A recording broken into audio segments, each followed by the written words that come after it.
carrera de artista plástico, ¿qué pasa? ¿Qué estás haciendo hoy en San Pablo? ¿Cuál es tu actividad hoy en Brasil? Bueno, hoy en San Pablo es 80% de mi tiempo, digamos, soy militante de la cultura, activista de la cultura, hace muchos años, y desde hace 1 año y medio soy coordinador de cultura de una región. San Pablo está dividido en varias regiones, de una de las regiones, que es la que concentra los colectivos de cultura, las galerías de arte. Un poco como aquí en Palermo, creo que Soho, ¿no? Soho se llama así. Es una mezcla de San Telmo con Palermo, digamos, ¿no? Una parte del barrio, es mucho más grande, viven 300.000 personas en esa región. Entonces, estoy haciendo la coordinación de cultura hace 1 año. Previo a eso, yo hice durante 1 año y medio, estuve en la Cámara Municipal ayudando a desarrollar lo que llama el plano estratégico, director estratégico de la ciudad, es pensar la ciudad para los próximos 16 años. Y eso significó recorrer la ciudad, toda la ciudad, son 12 millones de habitantes, es un monstruo San Pablo. Hay 40 kilómetros entre un extremo y el otro. Y bueno, y una expresión cultural muy diversa, enorme. Entonces es un desafío, por otro lado, conseguir que desde el gobierno, que es nuestro gobierno, consigamos más guita para la cultura y bueno, nos la rebuscamos como podemos. ¿Qué es la política? ¿Podrías definir qué es la política cultural del gobierno del PT? ¿En qué consiste? A nivel de la ciudad, en principio, que es lo que yo tengo más cerca, pero que en realidad tiene que ver con todo el proceso de los últimos 12 años del gobierno, los 8 de Lula y los 4 de Dilma, donde la cultura, la inversión mayor en cultura durante años en Brasil, hasta que llegó el PT y Lula, se basaba en alguna guita para hacer cosas más formales, y el financiamiento de la cultura se daba porque en realidad todavía no terminó, de una ley llamada Ley Rouanet, que fue quien la creó hace 40 años atrás, no sé, que era la exención impositiva a las empresas y a las personas físicas del impuesto de renta y del impuesto del IVA. El empresario que invierte en cultura puede descontar esa inversión de su impuesto. Pero ¿Qué año fue eso? Digamos, eso viene del año Sarney 89, más o menos, los 90. ¿Qué pasa? En realidad eso era una mentira, porque quien acabó haciendo cultura o decidiendo qué es cultura fueron los departamentos de marketing de las empresas, que lo que le decían a la empresa es invierta aquí o allá en función del interés de la empresa, no del interés del proceso cultural brasilero. Entonces, eso generó hay palabras en español que ya no me acuerdo.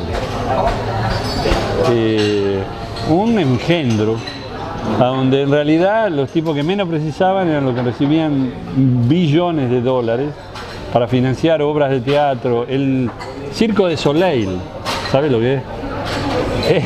Financiaba el Circo de Soleil, todos los actores de la Rede Globo podían montar obras, pero todos los colectivos de teatro nunca en la puta vida iban a recibir un mango.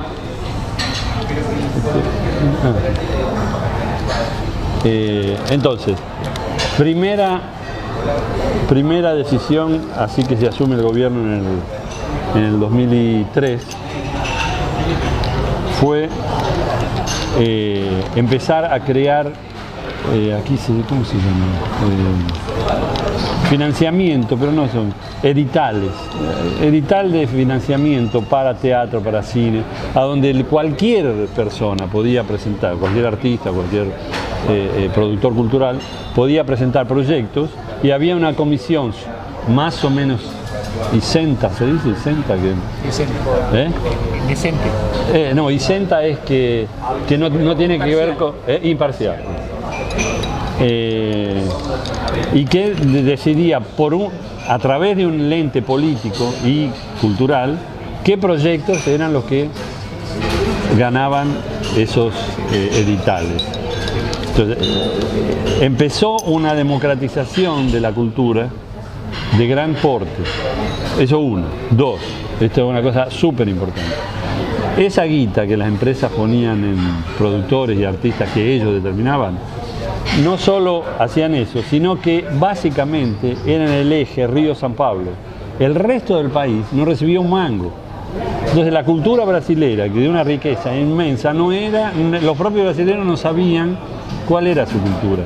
La cultura de Pernambuco, de Bahía, de Río Grande do Sul. ¿Por qué? Porque la inversión en cultura era, ¿viste?, lo que a la Coca-Cola le interesaba o lo que a la Marlboro le interesaba. Y obviamente no eran las canciones de los indígenas de la Amazonia, sino era traer algún Circo de Soleil. Eso también, entonces, Gilberto Gil, lo ubicás. Entonces Lula lo puso a Gilberto Gil como ministro y a Yuca Ferreira, que fue ministro después, pero lo puso como secretario ejecutivo, y empezaron a montar. Y la otra cuestión súper importante, política, que es se crearon las cámaras sectoriales. ¿Qué eran? Un poco la discusión que teníamos era, la cultura no sabe quiénes somos. Nosotros, la cultura, ¿quiénes somos? La industria automotriz tiene una cámara donde se juntan los patrones, los obreros, qué sé yo, y deciden cosas. Los textiles, los tintoreros, todas las ramas de la economía tienen cadenas productivas y negocian hasta donde pueden, y el Estado interviene hasta donde puede. Los artistas no tenemos. Los artistas no tenemos. Entonces, ¿cuál fue la idea? Vamos a crear las cámaras sectoriales de cada lenguaje cultural, donde tienen que estar representados los productores en realidad tiene doble acepción. El productor es el que produce algo, que podría ser el artista, pero también el productor en San Pablo y acá creo que también se le llama al tipo que arma un evento, que en realidad contrata al artista para... entonces, que tenían que estar representados los diferentes actores de esa cadena para que la cultura pudiese tener una cierta coherencia y una interferencia mucho mayor del Estado. Porque en el gobierno neoliberal anterior, los 8 años anteriores, estaba la ley Rouanet y una negación, digamos, de la necesidad de financiar la cultura, de que el Estado tenía que intervenir, porque claro, el neoliberalismo es exactamente lo contrario. No, que cada uno se la arregle, si es bueno va a conseguir salir, no, mentira. Entonces, ese también fue otro proceso súper importante. Llegábamos a hacer conferencias interactivas de todas las capitales. Entonces estábamos en San Pablo con una tela, ligados a la cadena nacional, digamos, discutiendo las artes visuales en San Pablo, en Pernambuco, haciendo sugestiones. Fue un proceso de la puta madre. ¿Vos cómo te insertaste eso? ¿Qué estaba Sí, pero porque yo era dirigente de la cooperativa de artistas visuales, que la creamos en 2002. ¿2002?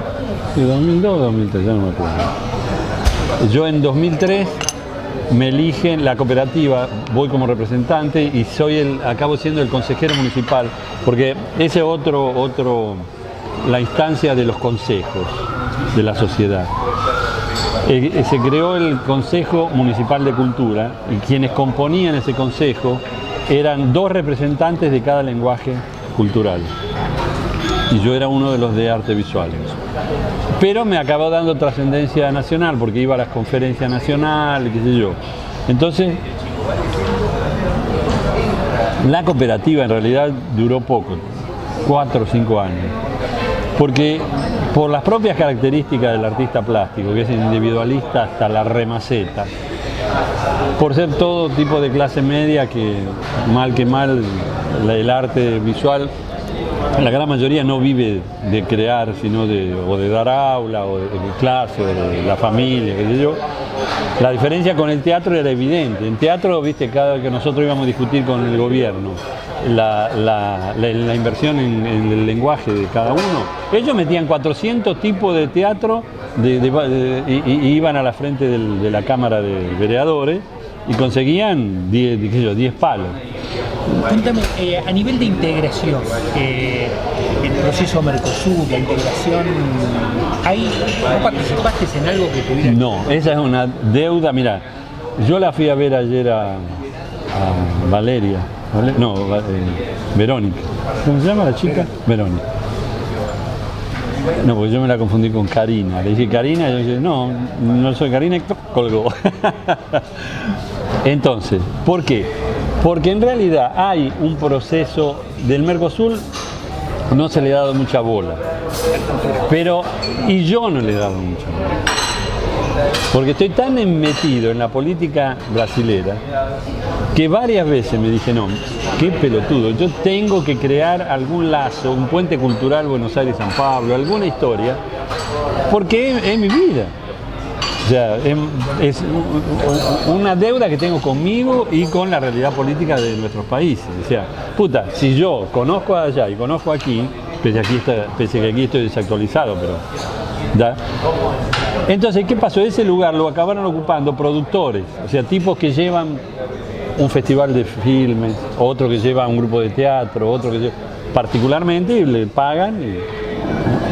Yo lo que quería era montar alguna cosa un poco más política. Entonces, ahora que tenemos el gobierno de la ciudad, en derechos humanos está Suplicy, es el secretario de Derechos Humanos, de la Secretaría de Derechos Humanos. Y el ayudante de él es un compañero de mi grupo político. En la cultura está mi jefe. ¿Qué se llama? Nabil Bonduki. Y en Relaciones Internacionales está otro compañero del grupo político nuestro, que es el secretario adjunto. Digo, puta madre, esta semana me lo fui a ver a los tres. Le digo, mire, yo sé que yo me voy el domingo, no hay tiempo de armar nada. Digo, pero es una deuda que yo tengo y que ustedes también tienen. El brasilero vive, sobre todo en San Pablo, se vive un poco el tema de la integración, una cosa muy lejana, ¿no? Sí.